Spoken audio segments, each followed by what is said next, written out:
La Tunisie vit depuis ce samedi au rythme de la campagne pour les élections locales qui prendra fin le 22 décembre courant. Ici, à quelques mètres du Parlement, il y avait des lieux désignés pour la campagne, mais ils étaient vides et ne contenaient pas d'affiches des candidats.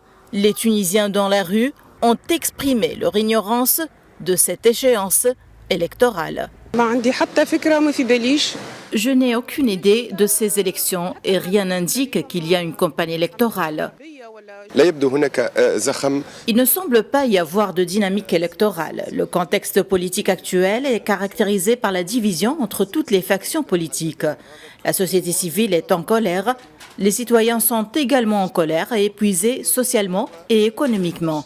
De nombreux indicateurs confirment déjà l'échec de cette campagne. De son côté, en marge d'une visite au centre de contrôle de la campagne électorale la veille, le président de l'instance supérieure indépendante pour les élections, Farouk Bouaskar, a justifié l'absence de campagne électorale avant même qu'elle ne commence.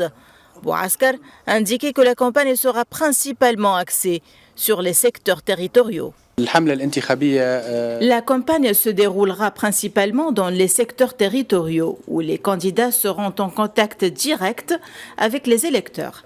Les élections locales sont particulières dans la mesure où il n'y aura pas cette fois de grandes campagnes dans les médias ni de financement massif.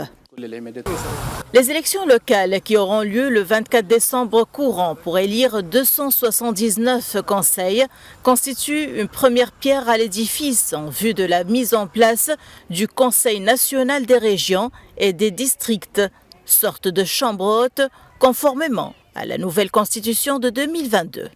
Si le corps électoral se dit techniquement prêt, le climat politique reste dominé par le boycott de l'opposition ainsi que par le désintérêt général des Tunisiens. Depuis Tunis, Najwa Becha pour Média.